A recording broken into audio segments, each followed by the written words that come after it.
여러분 안녕하세요. 티처 준호입니다. 와. 자, 오늘 제 신간 소식이 있어서 이렇게 짧은 영상 하나를 준비했는데요. 자, 이번에 제가 이렇게 새로 쓴 책은 바로 짜잔, 교사의 자존감이라는 책입니다. 네. 저랑 좀 닮았나요? 자, RHK에서 이제 나왔고요. 2019년도 5월 정도쯤 해서 RHK에서 연락이 왔습니다. 교사의 감정, 그리고 이제 교사의 자존감 등등에 대한 책을 쓸 저자를 5년간 찾으셨다는 거예요. 그래서 제가, 굉장히 이렇게 세상에 알려진 교수님, 그리고 이렇게 전문가분들 계시는데, 이렇게 제가 써도 되는지요? 라고 했더니, 실제 학교 현장에 대한 이야기가 필요하고, 실제 학교 현장에 대한 그런 이제 사례들이 책으로 좀 담아지면 좋겠다. 실제 교사의 생활들, 교사가 무엇으로 상처받고 무엇으로 자존감이 깎이는지에 대한 그 이야기를 현장 교사가 해주면 좋겠다 싶어서 심리치료 임상을 하고 있는 교사를 5년간 찾으셨다는 거예요. 네, 그래서 이제 저한테 이렇게 제안이 들어왔고, 그럼 저도 오랫동안 해왔던 이 심리극들이 있으니까 이번 기회에 좀 정리를 하면 좋겠다 싶어서 자존감과 관련된 부분들을 이게 정리를 했습니다.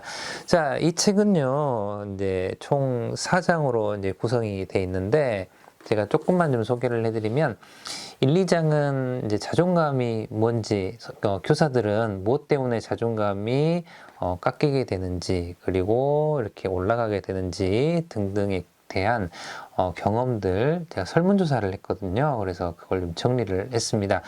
크게 사람에게 자존감이 좀 많이 깎이고, 그리고 사람에게 자존감이 회복되고 사람으로 인해 자존감이 상승하는 것을 보게 됐습니다. 학교와 관련된, 교사와 관련된 사람들은 누구일까요? 네, 학생, 그리고 학부모, 동료, 교사, 관리자 이렇게 이런 부분들을 찾게 되었고요.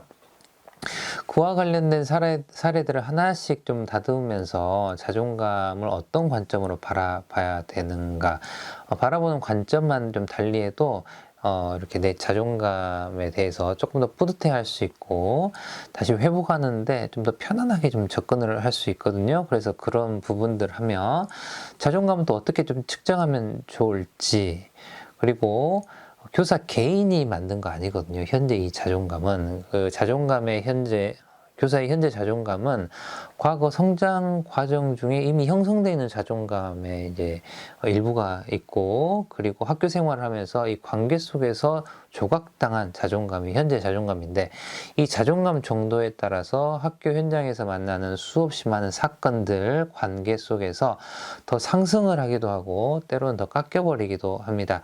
그래서 현재의 한두 개로 인해서 내 자존감이 형성이 됐다라고 생각하는 게 아니라 이미 오래전에 이 자존감의 관점이 지금의 이 사건에 굉장히 깊게 작용되어 있음을 제가 알려드렸습니다.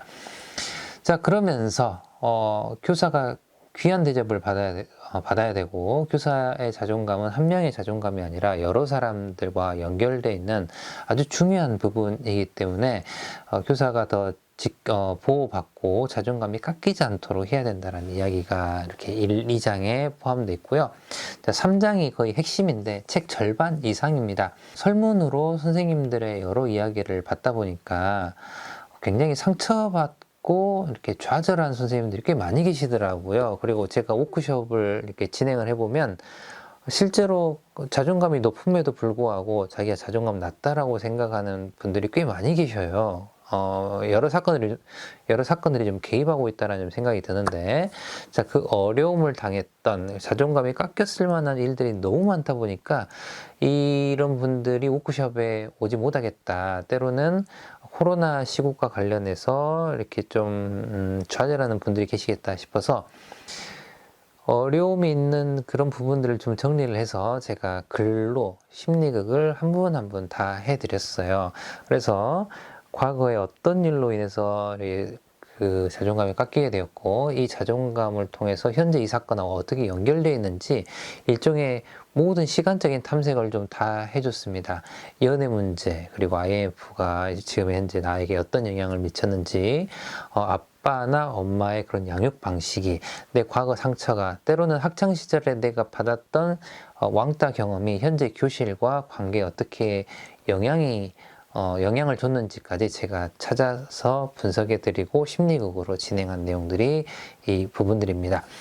자, 마지막 네 번째는 이렇게 워크숍 와서 심리극도 받고, 이렇게, 뭐랄까, 상처가 좀 치유만 되면 이렇게 자존감이 이렇게 슉 올라가거든요. 근데 나중에 다시 원상복귀하는 그런 경향이 좀 있어요. 오랫동안 내가 조각당했기 때문에.